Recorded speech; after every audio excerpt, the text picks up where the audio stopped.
and and we're live. Yeah, we're We here. have so much fun here. I love it.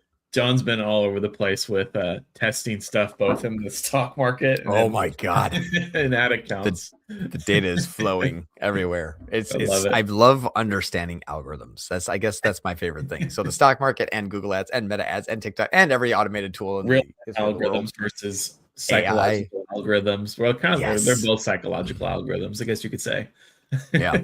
But And once we kind of understand too, like how they're being leveraged, like in Google and Meta, like it wants to like try to take over the sales process for us. And we spent so many time, we're like, no, but it's like, well, what if we leverage that and how do we best do it? So we don't want to say like, don't fight the system, make the system your best friend. Usually is easier. no, All it right. makes But sense. today we're going to be talking about a fun topic. It's going to be called Kill the King. That's kind of that's the name that we were kind of laughing about also. Meta When we were creative. joining. That's going to be Yeah. the biggest thing. Meta creative, because that's we talked a little. Well, last week we talked more about ad sets and how like different ad sets. Some people say, "Oh, you want to run ABO," and we're saying, "Well, you don't really always want to do that because you're going to be pushing top of funnel, middle of funnel, bottom of funnel into the audience." Mm-hmm. And so, we also kind of discussed a little bit like what about testing creative? Like, can we spend a little bit of money, test the creative, and then launch it? That kind of stuff. That was a big topic too, because Andromeda kind of says, "Well, I put the money where I want to go, and you just follow me." And sometimes we're like, "No, okay," and we just like have to go along with it. So we're going to be doing a little bit of a case study today on a company that I've been a part of for some time as a part owner, equity shareholder, yada yada yada, and a test that I wouldn't normally have run on a client account, which is good. So so we had something that was like the only thing that ever worked. I'm like, we have to kill it, and that was actually kind of interesting. So I'm ready to dive in if you are, without further ado. Yeah. So a quick summary on this. Cool. We have a lot of so. I'm going to kind of recap a couple of things. So yeah, like we were saying last week, a lot of people are asking about multiple ad sets. That was answered last week. I get this question all the time in the school group, comment section, private LinkedIn DMs, which is how the heck do you force spend into creative? How do you test and actually say, hey, this one's doing better. Why isn't it taking more of the ad spend? How do we do that? What's the use case for that? And the good news, and I'll leave it at this, is that Andromeda remembers the creative ID, which means that it can pivot to audiences with the creative pretty easily. So I'll leave it at that. That's a little hint. But John, I think, it's time to jump on into it and kind of get to the actual evidence for it. Yep. So here's the whole thing. There we are. Whole entire screen. Okay. So these two campaigns, even like the beef cheek rolls, I mean, we've had, like, if we look at all 47 campaigns essentially, and we look at like maximum of all time, the amount spent is kind of staggering, because while there has been 44 different ads that we have tried in this, every like AI ad that you could think of, videos, static, all the other stuff, we basically had like this ad was the only ad that really had ad copy or ad spend.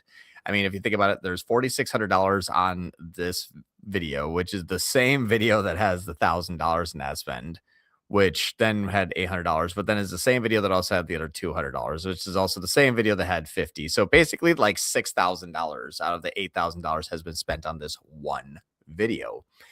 And that was because this was the video that previous to this last week, basically, if we look at like the last 30 days, but if I just do this here, if I just go back from like October and then go forward to basically like this time period here in January, we really only had the ad spend going to this ads because this was basically the only video that we had. So when I said that, hey, Andromeda needs 2/3 video, it's because whenever there's ad spend that's not a video, it's like pulling teeth to try to get that ad to actually get any sort of spend. So we said, okay, we know that videos are 2/3 of everything that Andromeda wants. So that's where we messed up. Number one, we did not have 2/3 of our ads being video.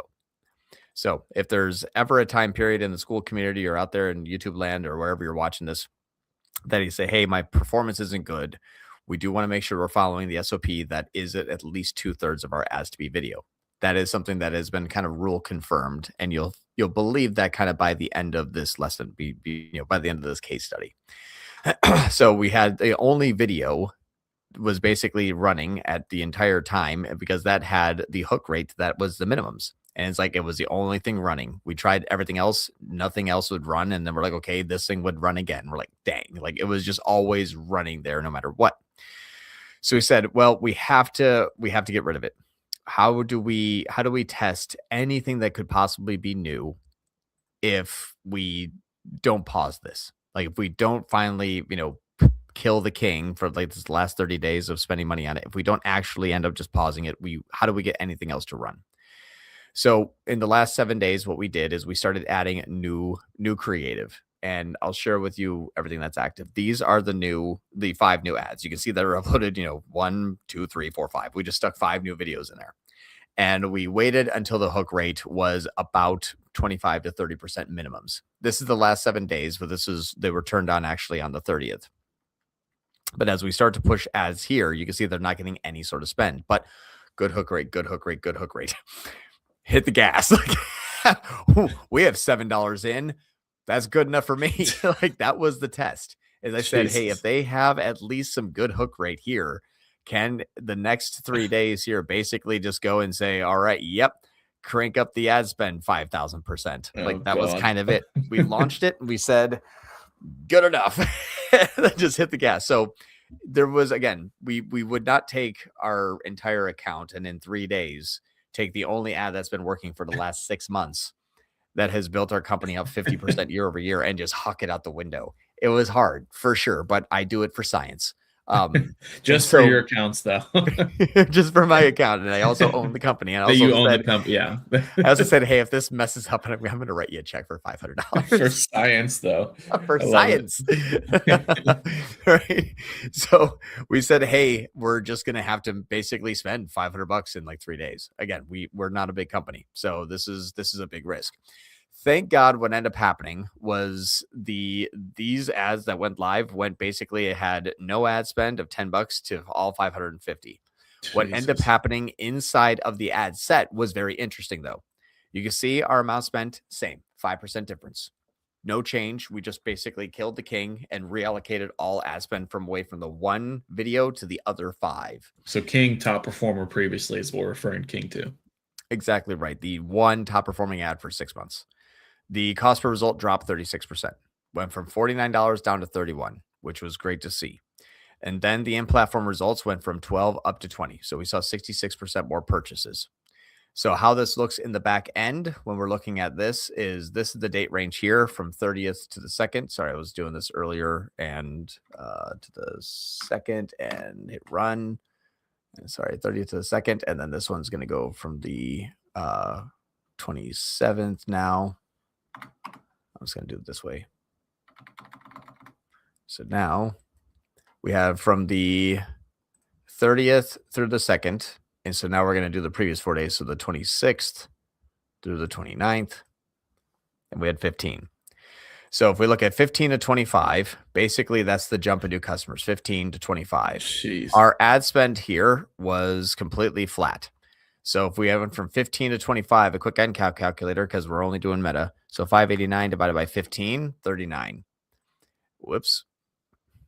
Oh, yeah. Sex male 90 versus female 10, 15 age range. Is this, I think, what we were doing yesterday, our target demographics? Literally. This is funny. Yeah, this is good stuff. All right. Anywho, now we're going to jump over here to this of 620. 620 divided by, what was it, 25? So 24. We basically cut down $15 cost per acquired first-time customer. However, it did not happen because these new ads are so much better than the previous ads. That is not the reason. The reason as to why we saw a flat spend and such better performance is because we had a large audience in their sticky pixel that was being beaten up by a bully named Old Video. The old king was a tyrant, and the tyrant was just beating the people. And it was saying, come here, peasants. And the king was just beating them.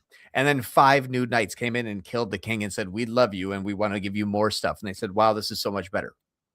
So it's not the fact that these five Grain for knights the that became kingdom, the John. king. Grain for the kingdom. An analogy. We said, hey, this one you've done as much as you can for the people. Your time has come, and now these are the new people there. But what had happened is those new ads that have better engagement on newer products and different products that have a better way of converting people have re-engaged the previously interested users that did not click and previously went away. It brought them back and said, hey, remember us? We have even more stuff for you. You liked us before. Now we're back. And they said, oh, that's cool. I forgot about you guys. I'm going to buy some stuff. So we're resurrecting previous interested users that hit frequency cap because one video can't build a brand. And we went and did our creative diversification and was able to get back out to them and see an actual good result. But that top line NCAC is important. But I think the one rule that I take away from all of this is if you upload new creative that are 50% better than the previous creative, it doesn't mean that if Andromeda doesn't change to it, that those couldn't be good. It simply means that Andromeda thinks that this ad is still doing as good as it did before. So the rule is Andromeda will very rarely, so far that I've seen, because I've done this a few times now, make you drastically better. It will. Sometimes it will. If you put a new ad and that one is doing good, it will absolutely add in ad spend, but not every single time. Do not count on that as I uploaded a better creative. It should have spent there. It will not be that way all the time. It needs to be coerced sometimes. And that's what I wanted to change topics after this, after obviously, Caden, you're done talking about this topic too, when you're done with your rebuttal. But I would like to talk about the how do we force spend into those things like a minimum spend ABO for a temporary amount of time until hook rate is check, and then you get a chance to kill the king. I guess I don't know how to describe it, but that's what I wanted to talk into next. But obviously, what do you think about what we just went through? Yeah, so this is, I think, where a lot of people are going to get confused because the conversations that we had last week were around top of funnel, middle of funnel, and bottom of funnel, whereas people test creative and then say, oh, this creative's doing amazing, and then they carry it over and then hope that it does good. This is more so testing it first within the core concept. And then if it has a better ratio, then you can sort of pause the winner, have it carry over. But so there's a couple things I'm a little bit confused on. So the first thing is when it comes to the new creative that you were testing, you said that was a different product or the same product? Oh, no, same product. The other ads had like other products in them. Like we still have pretty much just beef cheek, but one has like a bully stick in it. So it's not like amazing. And we still have actually better results on the beef cheek that we're trying to sell. The only thing that we basically have proven with this case study is that Meta will not let go of a ad that it likes, even for better performing ads. Like that's the full takeaway of this whole thing. Now, it's not the fact that can I run an ABO, test the creative to cold traffic, and that means that my existing users will like it, or it might have accidentally gone warm, and then when I put the main one, it tried to become cold. Like we're not talking about necessarily user alignment as to which would this be the next thing in the sequence they should hear, like it would be testing iterative new creative. This is if I'm testing and iterating new creative and I add it into the campaign and it has a 40% hook rate, John, can I kill the king? Can I remove the top performing ad? And so far, my answer was, I don't know, I wouldn't. But that's not an answer. That's an I don't know, I wouldn't. That's not a reason as to why it would or wouldn't work. And that's what I made it my life's mission for the last week. To say, can you do it? And would it get rid of the audience? Or can you do it and it would take the new ad that you know is going to be good and sticky pixel, like my theory has been correct so far? Yeah, no, it makes sense because you're playing two different audiences: the ID, the creative ID, and then the original audience that's getting the conversion data back from the pixel. So, as John drinks his moonshine, which caused you to, do this crazy test and just pause the winner, right? On a $7 worth of data. Blind. You might go blind, but it'll be good. Yeah, freaking! Oh my God, $7 worth of data. I'm up for it. You guys up for it? They're like, yep. Like, just crank up the ad spend, kill everything else, and held on. And it was good to see the NCAC go down that. Yeah, good to see the NCAC go down to that low. It hasn't been that low for quite some time. So that's actually, we know that we're making some really good headway, both inside the platform and the top line. So the one thing that I think, oh, go ahead. The last point I want to make before we jump over, we talk more about testing, because this will go kind of also build on last week's information as well, is when it comes to the creative. So the feeder strategy is something that is better used for like a separate message to the gem audience or that sticky audience that we always talk about. And then that influences the sticky audience, right? So if we push product A and that's the winner inside the core, then you push product B in the feeder, and then the feeder influences the core audience to go after more product B because it has that audience insight versus just rabbit holing into one direction for product A.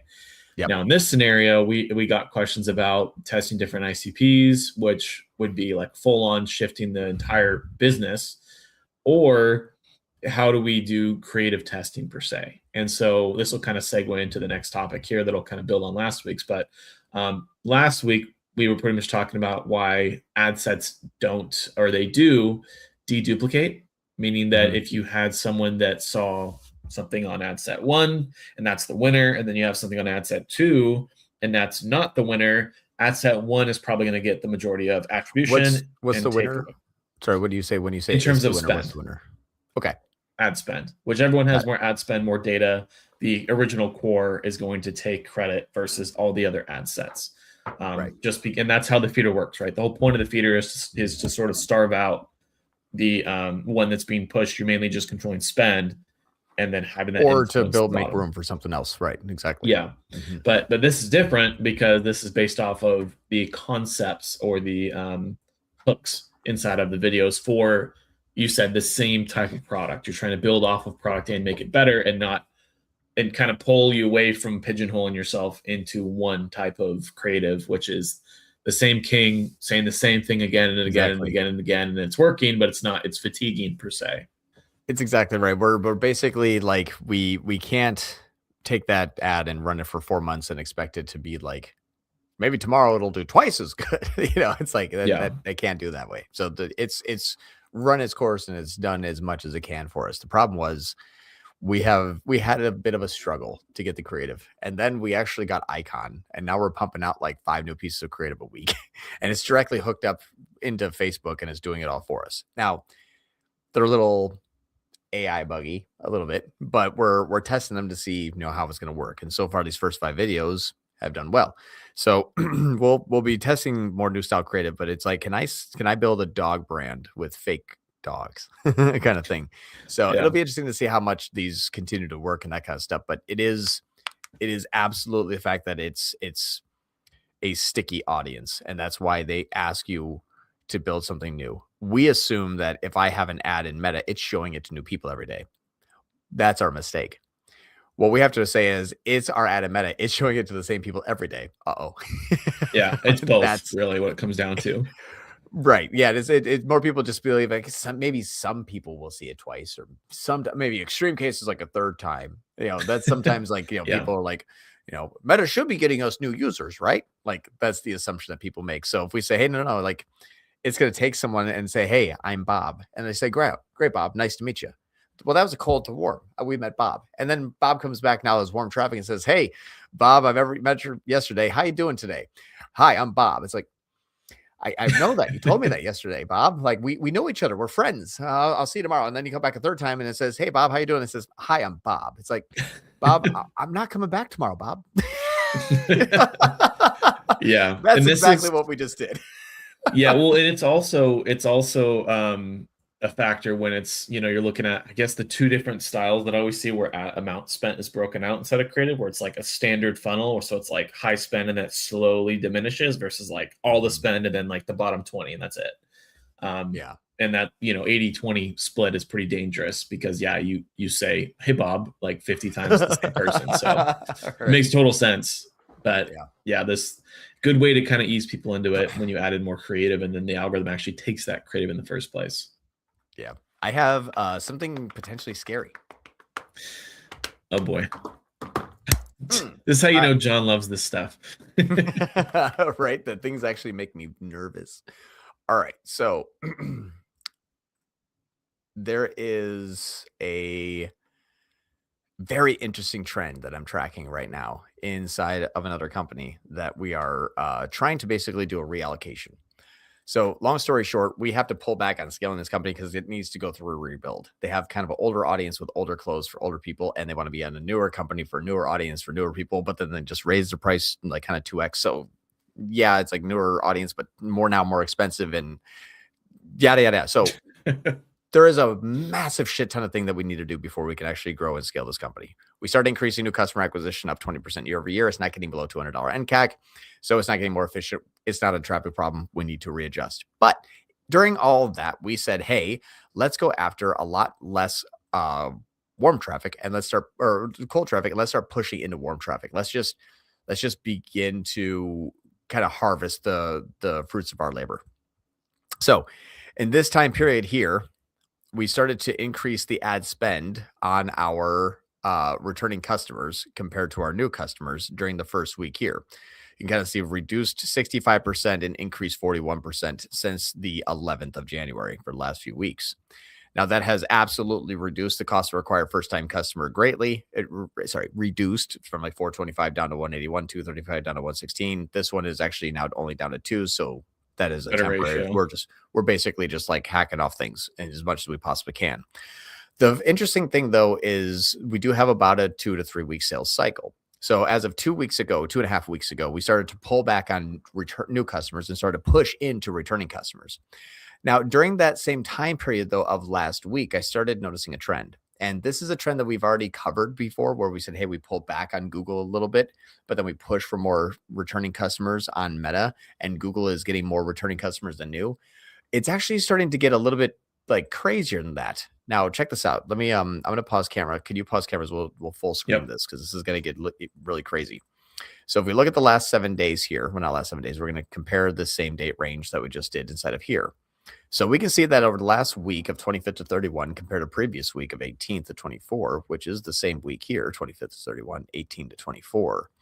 We have a flat spend, basically 0.0, 0.3, 0.2, 0.1, 0.00. I mean, the spend is 0.08% difference. It is $8 difference. It's very, very flat. But what we see inside of Google is that this is almost something that I'm tracking as a trend. It's very tinfoil hat right now, but if it's true, this could be massive. Where we have a 3% change in cost. Now, when we tracked this the other week, we noticed that, yes, when we decreased our ad spend by 15%, we got about 22% less first customers. Now what we're seeing is with another slight, albeit, but yes, with another reduction, we have a 3% difference in cost. But our first click now is down 55%, which is a much more drastic than it was before when we were down 15% in spend, but saw 22% down in new customers. We said, okay, but now why are we sacrificing so many? Well, it is odd that now my new customers, though, are also up 27%. So my first click new customers lost 27, but my new customers gained 15. Okay, so that's an interesting thing. That's now much bigger. This is saying that Google is producing a lot less new customers, but it thinks it's also doing much better because it is getting more conversions. All it knows is, hey, Google just told itself that I spent 3% less and got 67% more. Good job, me. Woo, I'm going to throw a party for myself. Maybe have some balloons and a kazoo and a cake. I don't know what's happening, but I'm going to throw myself yet another party because we're duplicate tracking, but we're doing that on purpose. But the returning customers, look at this. My returning customers are up another 136%. Go Google. Look at that. Yeah. But the little 3% reduction in cost, not only did you gain 136 returning, but 27% more new, but you gained 100. Yeah. So you see how it's starting to become ridiculous. Watch the even more ridiculous, though. Standard shopping, 13% less in cost. First click new customers, yes, down 54%. New customers up 32. Oh, standard shopping. I'm so sorry. Even after we said, hey, here's your new customers, you decided to just go towards more warm traffic. You went the easy route. You decided I'm going to abandon my own contribution to this company, and I'm just going to switch over to Meta. I'm doing that on purpose as a joke, but that's kind of the point. And literally what's happening though. Exactly. But see the returning, how did my non-brand returning customer purchases go up 77%? Damn it. Standard shopping. You were the chosen one. You were non-brand. You were first click and you were singular channel and you chose the dark side. Yeah. That is what I'm meaning by it says, what should I do with Google? Well, you know what you should do with Google? Scale and Meta. Like, it's beginning that ridiculous now. I am now up 32%. My NCAC has been reduced by 66%. Why? Because Google said so. It's not true. So question on that. I mean, you're also optimizing for both, right? You're duplicate counting. So that is also another factor, right? So it's going to attribute return customers just no matter what, because that's easier for it to go after. So why, like, I guess, what would be the reason for this if it were to just be cycling new customers versus optimizing towards both new and return? Because it's not really that it's doing poorly. It's if there is a person here and that person is standing at the front door of Google. Oh, I definitely don't want to do that one there. And that person is standing at the front door of Google. There's two people.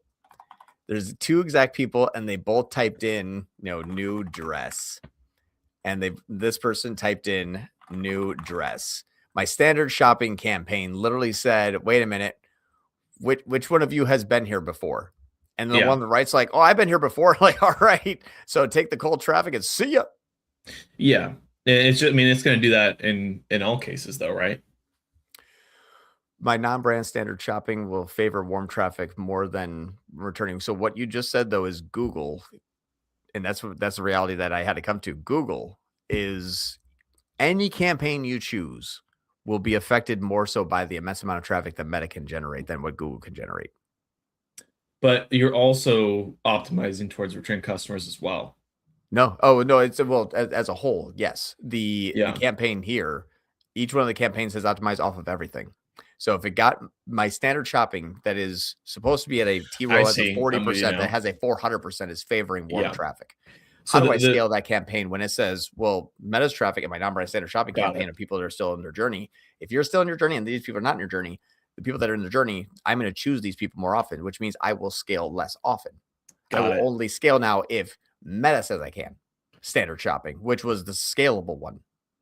Now, question on that, because this is sort of when I guess maybe we should explain this first. So first click new customer, for those that don't know, is the first click new customer. So if they first clicked on a Google ad and they're a new customer, that's imported as a conversion. Mm-hmm.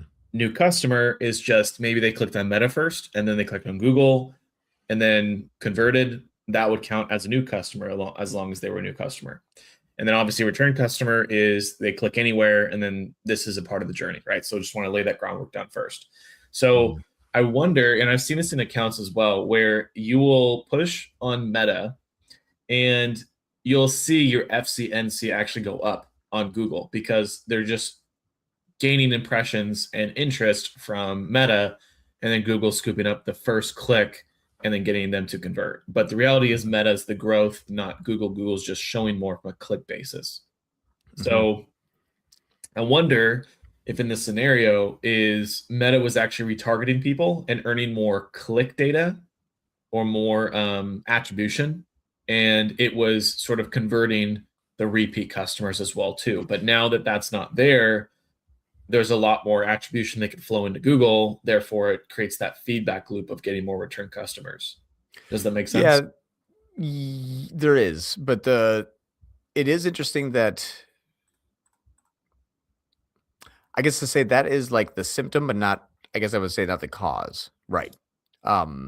And well, the cause would be the spend difference. I get what you're saying completely. Yeah, because Google didn't change the spend at all. And I hacked off Google's new customers by 50%, and I doubled the warm traffic new customers, returning customers by 100%. And Google was just hanging out and had no idea where the shit was going on.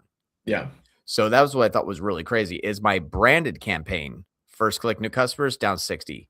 My branded search, first click new customers, down almost 50. My non-branded standard shopping, my first click new customers, down 50. Why have 3 campaigns? It all tracks the same people, apparently. Yeah. And this is okay. But then what about your total customer purchase? Up 233, up 80, and up 94. So I literally I've scaled 100%, and I hacked off half of the contribution in Google. And Google was just sitting there in its guard post eating donuts, spinning a 6-shooter while we're sitting around in the bank. I can completely change now what Google will go after simply by changing Meta. Like it's pretty crazy how much Google is being led by Meta.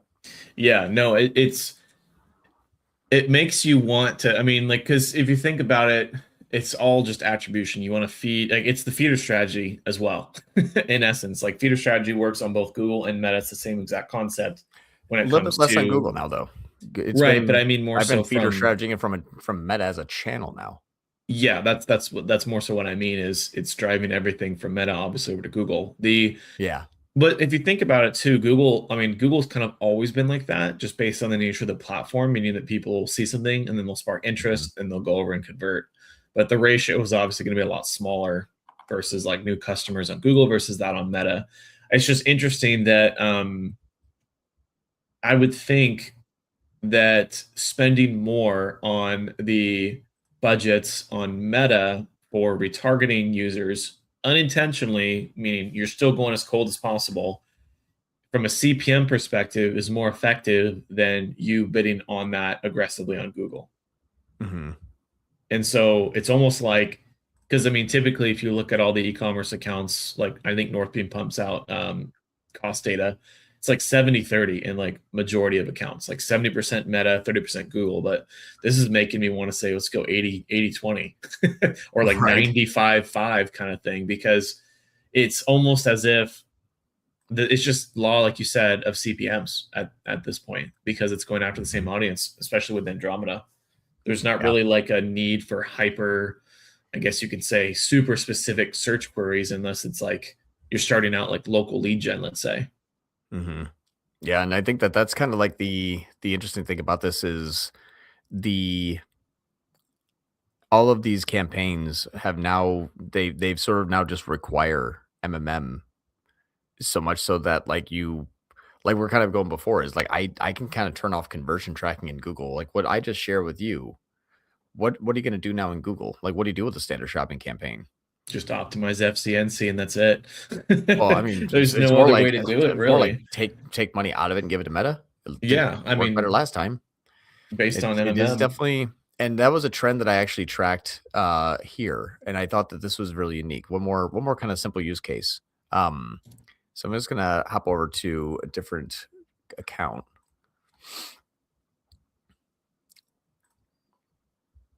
and this is something that I thought was interesting because I look at this stuff obviously so closely just so I can see how things move. And if you look at the actual conversion value and the cost, there is a divergence that's very strange. It almost like predicted the future. This is the conversion value, is the yellow or the orange line, and then the red line is the cost. Now in the macro, what you shouldn't see too much of. Actually, you know what? Let's do this. We're gonna take only no branded. Oh, hold on. Actually, I'm sorry, everyone. Let me just do this. I didn't realize I didn't have only the enabled campaigns on. There we go. That would have sucked. All right, there we go. So we're gonna say no branded and no like Amazon and no brand search, no Singapore. This is all just now non-branded. What's interesting about this here is at this time, you see the conversion value go here and then drops down, and now we're both here. This date range right here, the client says, "Hey, I'm going to increase ad spend." And I said, "Okay, sounds good. I'll wait and I'll do the same." And then somehow this yellow line here in non-brand made it all the way up there before, while my ad spend went from there to there. So if we're going to draw the lines that are just like squared off lines, we somehow did double at least. this with our ad spend. Somehow my ad spend went up like 20% and my revenue went up high. So that was December 25th. So that's what's interesting is if you look at these two date ranges here compared to the previous date ranges on non-brand, it's like somehow my spend was just like hanging out. It's like 1% spend difference. And it's like, holy crap, I made 50% more sales. I better get working. So my non-brand went up 50% through Google. I've been saying it's half warm traffic for like 2 fucking years, and it's like insane. All of a sudden, it's like, hey, wake up, Google. you have 50% more sales. It's like, well, by golly, I've got to go do stuff. Like that's Okay, how we're serving again. Yeah. yeah. Where's my 6-shooter? That's back to old Barney Fife over there that just can't find his keys to his, to his little cruiser. That's kind of what Google's turning into now lately. Is just hey, you got to wake up, you got to take credit for things. It's like, oh, okay. So it's like, how much do I scale that channel? Not really. I just hit the gas on Meta and run PMax, and I'm like, who cares what ad spend we put into Google nowadays? It's becoming detrimental to itself. So, question then in that scenario, you shouldn't have scaled then at that point with the ad spend or with the results. I scaled up. We gained more efficiency. NCAC just got completely kicked in the as soon as I scaled, because we were already like 80% of the way there. So you didn't need, so in other words, you shouldn't have scaled, and it would have converted them just because of the nature of. Let's do this. Check this out. This is the date range that is scaled without me doing stuff. If I look at the date range like right here, essentially, and then compared to that date range, you start to see how disconnected things are.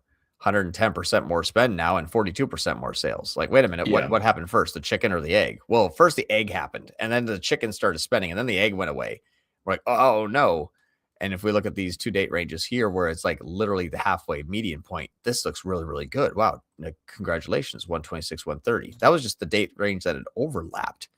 But if you look at the date range immediately after that, where sales basically kind of fell off, but ad spend is still Barney Fifing it over there. Like, wake up, we got to spend more money. Hey, you missed the boat. It's already starting to scale back down. Gotcha. And that was just because of the push on Meta. Exactly. So, Meta hit the gas, and this thing, it literally did this. We saw the Meta hit the gas, and the conversions. I will just change this. There we go. Conversions went, and ad spend went, and then yeah. So it's funny is I had to hit the gas manually, but I didn't actually need to. I would have been 50% more efficient. I would have 5x my ROAS through hanging out. Yeah. And just for reference too, like this is, I mean, they're spending cuckoo bucks on Facebook. Like $200,000 a day. Yeah, it's insane. It's probably further than the top. I mean, this is like, probably the further than the top 20 highest spenders in all of Facebook. So, but everyone knows, says, hey, how do I get myself? Exactly. And people always ask, like, how do I get myself up to those spend levels? Understand that where you put your spend is the literally only thing that matters. We're doing $200,000 a day in Meta, and we're doing $5,000 a day in Google. That should tell you something. Yeah, that's a crazy ratio. Mm-hmm. And so, then Google's over there seeing 100% swing in days. That has nothing to do with the $5,000, which then makes me wonder, do they need the $5,000? Yeah. But we're covering our brand, so whatever.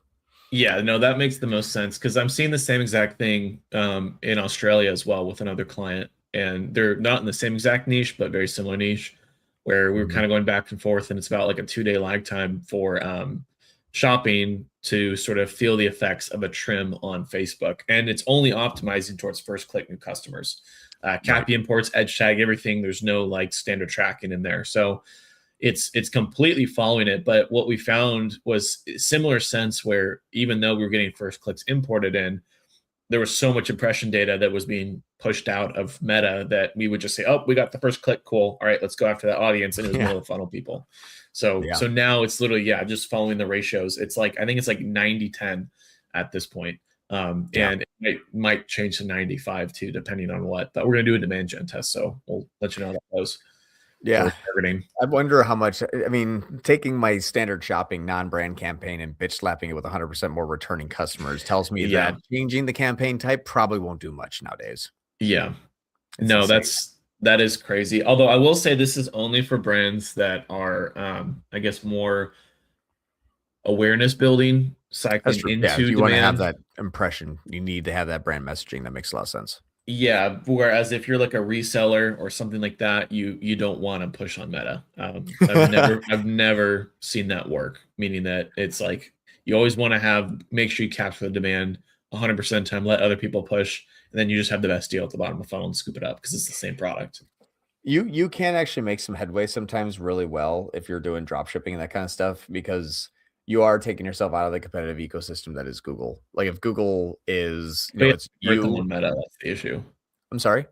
You have to convert them on Meta. That's the issue, because if they notice that you're a more expensive product, yeah, and that's why I always say like custom imagery and a different brand name.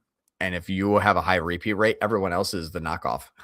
Yeah, that's true. No, that is true. But that's more so, I guess, for drop shipping versus Yeah, like someone that has to show the exact, like if they have like, certain pricing that they have to match to and certain product imagery they have to match to scoop up the audience pool from that specific, brand. But yeah, yeah, if you can customize it, then it makes a lot of sense to differentiate yourself on Meta and then yeah, CPM it based on just the branding versus the bottom of funnel. But yep. yeah, I'm trying to think. Most e-commerce brands though that work with is literally, yeah, it's like at least 70-30, like 70 on Mhm. Meta, 30 on Google. Lead gen's the only one that is more so Google heavy versus Meta. But I feel like ever since, I mean, even that one account you were talking about with the nurses that were like super hyper specific, going back to Yeah, school, we talked about it like I don't know, like Fairline. Hmm. yeah, and what would like I guess give people what's like the ICP that they're going after again, just so people can get reference to it. 35 to 45 females, primarily that are mothers and also most of the time full time workers or students that want to go back to college to become a nurse, but they don't really have much money and are looking to take a lot of their prerequisites and get them done easy, fast, and cheap before they have to pay for like a dedicated med school. And we do 150 grand a month on that and spend. So talk And about that's like, able to find oh, people. my people are too niche. I'm like, I have 47 ads going to my niche. Like, yeah, it Yeah. works. What's that? So I guess I mean from really what it sounds like, and this is probably the biggest takeaway is that Andromeda has pretty. I mean, I feel like it's monopolizing the demand market just because it's able to Yeah. target people that specific without on broad targeting, right? We're doing broad targeting. We're not doing Oh like yeah. we're not targeting these people. It's You all like saw pure my broad. TRT ad on Christmas Eve. Sorry, Remember that what? one? You saw the TRT ad on Christmas Eve, that example? Day one of I don't think so. really? Let's you stop me if you're familiar with this. But this is the Well, one it'll be that good for we the launched. audience to see. Oh yeah. So when I said that Andromeda is doing all of his targeting, we'll run through it. Take 2 minutes. This is still, if you haven't seen this before, you're gonna be blown away. This is fantastic stuff. Yeah, I have to pause my camera now too. This is so slow. Okay. So this company here is a company that does prescription medication for people that need to be on testosterone replacement therapy Oh and yeah. GLP-1s. Yep. You remember this one. But anyway, Yep. we'll just do it. We'll do it really quickly. We launched this thing on Christmas Eve. As you can tell, if I do the 23rd to the 25th, the ad started on the 24th. So if we look at the ad on the 24th, this ad was getting day one, literally Christmas Eve. The ad spend was being spent 93% men and between the ages of 35 and 54 most often. And that is exactly what we need to be spending on. It did that on day one.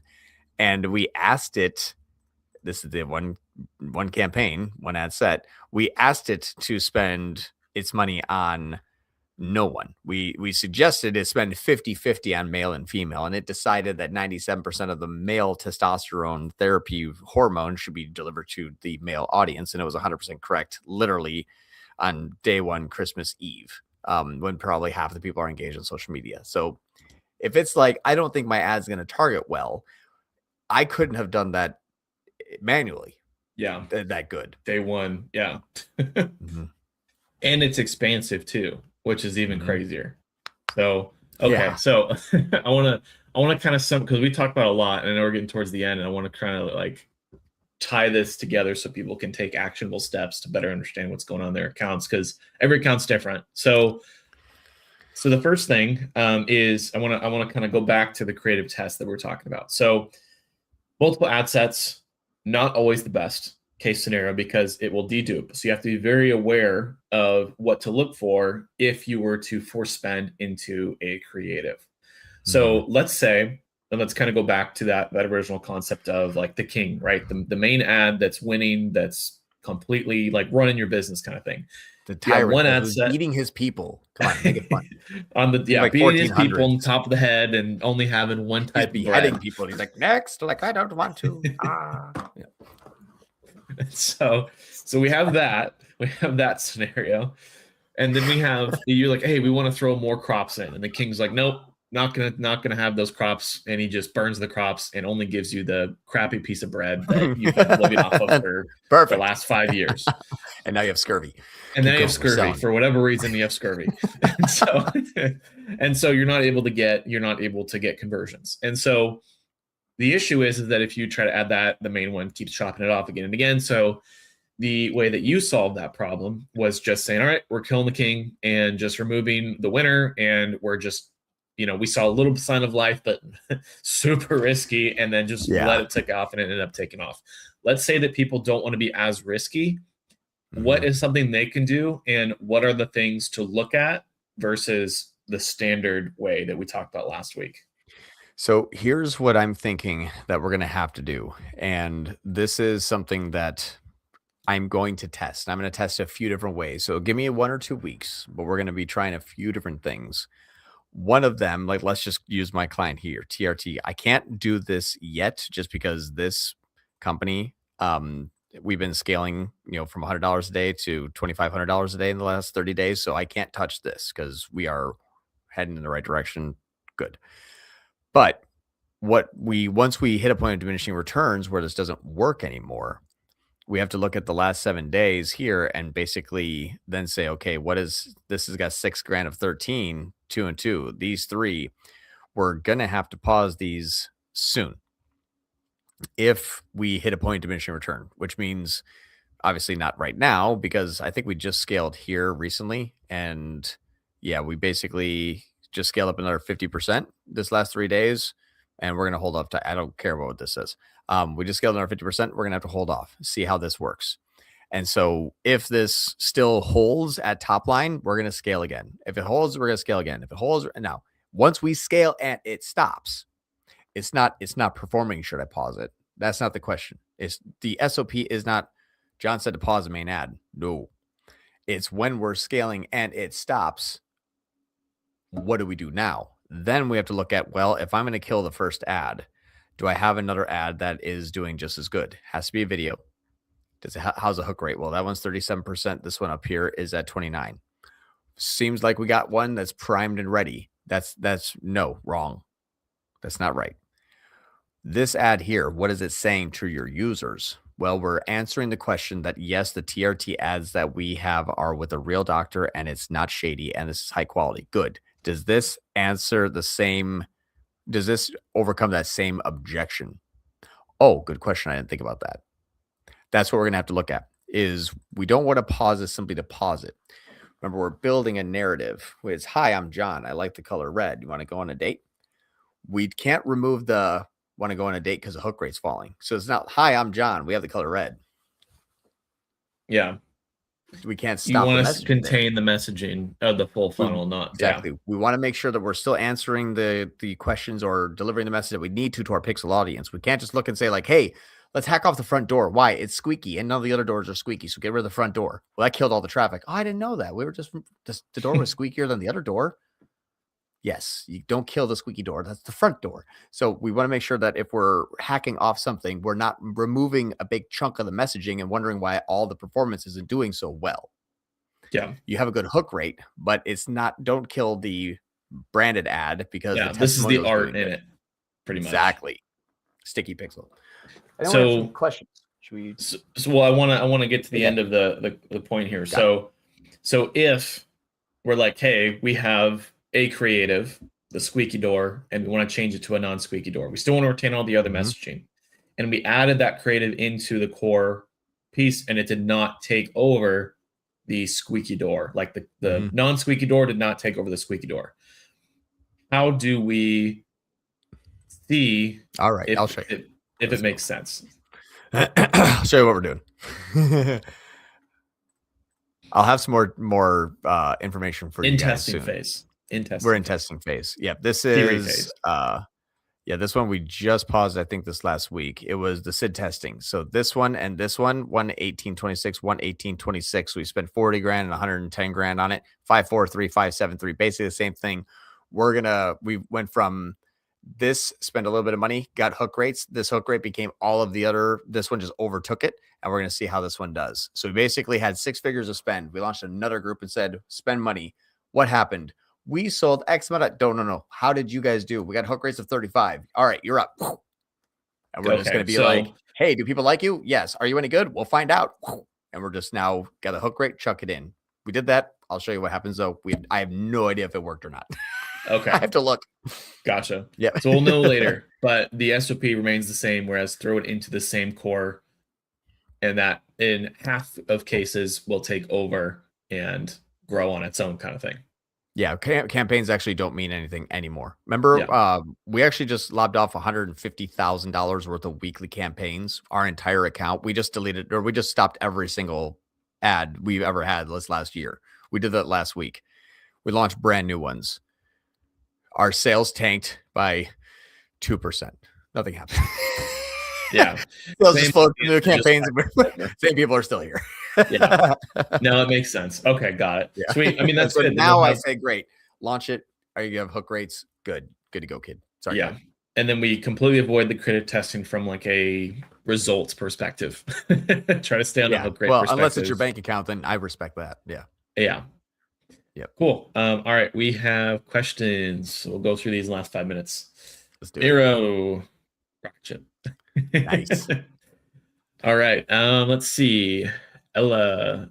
And when do we decide it could do better? I've had one running for months too. I think we might have missed the first, maybe because I see the first message we were able to track at 317. Oh, I don't even see that. Oh, what if it's a top seller but wrong top seller? Okay, AOV. Do we tear new creative, pause it, and creative? Yeah. So here's what I'm thinking is seeming to work better. And I think this was the email that I was going to share. I still owe you an email back. I just haven't got a chance to get to it. So sorry about that. But one thing that I've been thinking of is if we are thinking about this categorically, we can test creative and then do something like just throw 5 new ads into that category and crank up the ad spend on it like I did at Bully 6 Central.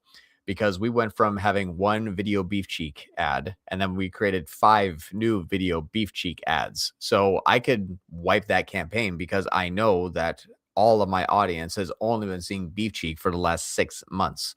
So if I pause that campaign and then throw up something was like fresh new doormats for your front yard, they're gonna be like, I'm a beef cheek person. Why are you showing me this?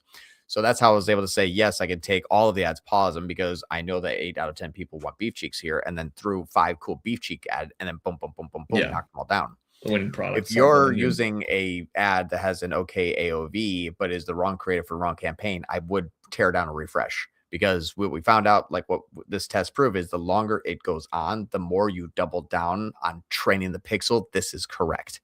Yeah. So, or this is the only people I want. It becomes more expensive later to grow out of that.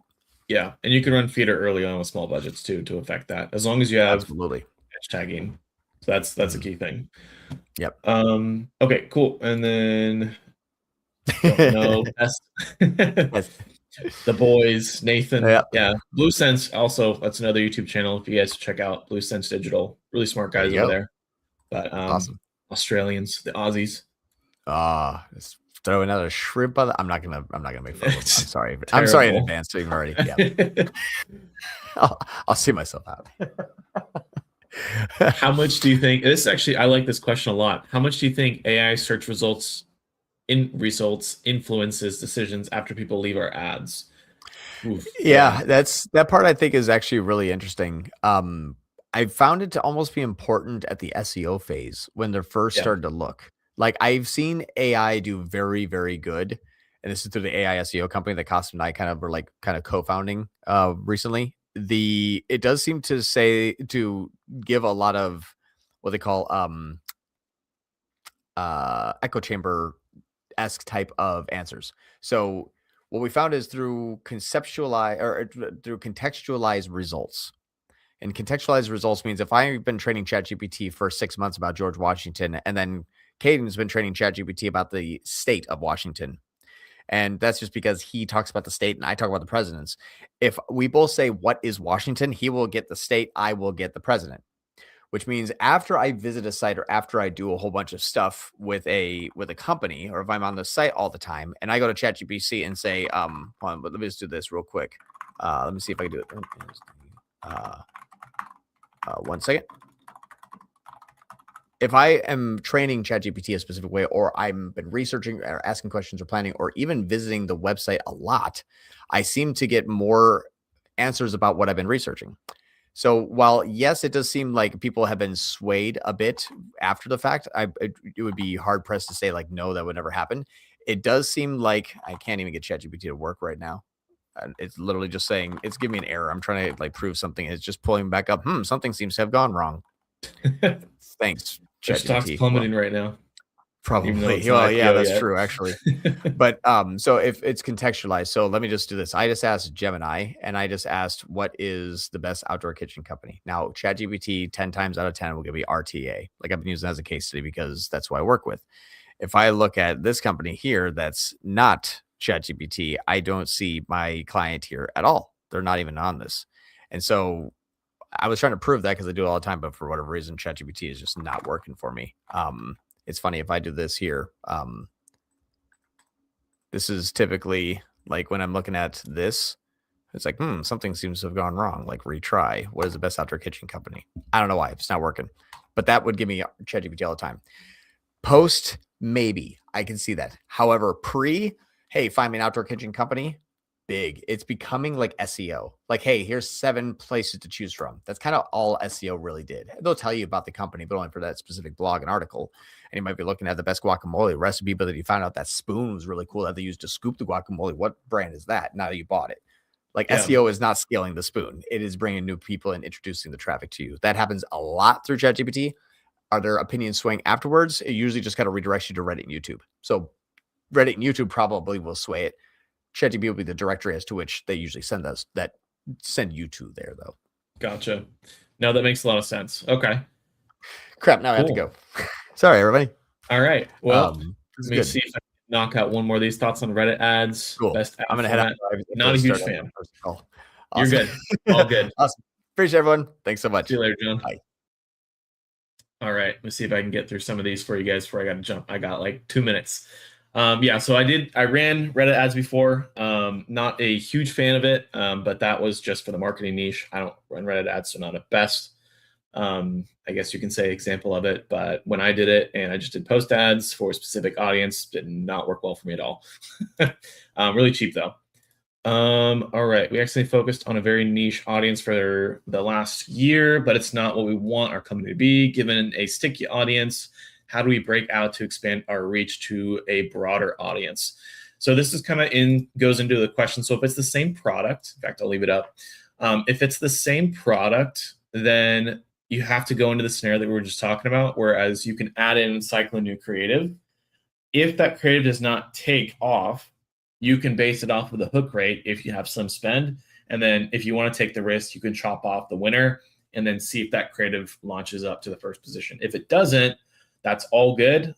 You can always turn back on the previous creative and it'll cycle back to that audience and you won't run into any issues there. Just because of the sticky, I guess you could say, Andromeda audience. So it'll regrow pretty fast. All right, plants in a box, great way to explain it. Thank you. I think that was in reference to what John was talking about with the top, middle, and bottom funnel. But if it's weak, the message, we okay to pause, test new message? Yes.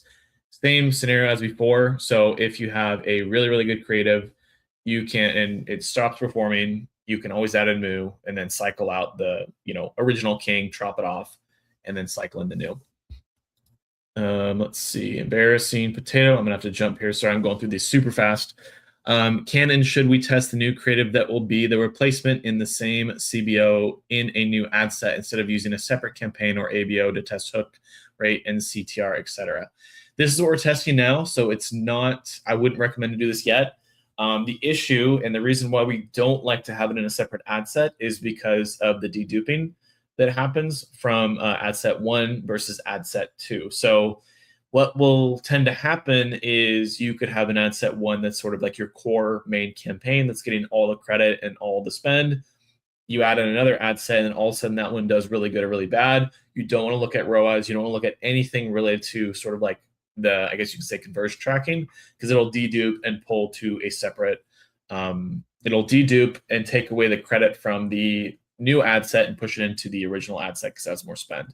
The other thing as well too is that this is, like I said, we're testing right now. I wouldn't do it yet, just because click-through rates and hook rates will be impacted based on where the journey of the user is. So if it's someone that's like more top of funnel, it's going to have a, maybe a worse click-through rate, but a better hook rate. Whereas if you have someone that's more bottom of funnel, it might have a good hook rate and a good click-through rate, or a bad hook rate and a really good click-through rate. So still in the test phase, trying to build an SOP around that, like John was showing, but not necessarily a thing that I would do yet. I would still try to push it into the original ad set. Cool. And then I think that covers the rest. Yeah. Thanks, guys. Appreciate you all. I think got through everyone. But if missed anything, feel free to comment on like a video if we talk about it, or in the school group. So yeah, thanks again, guys. I will see you though in the community or in the next video. Adios.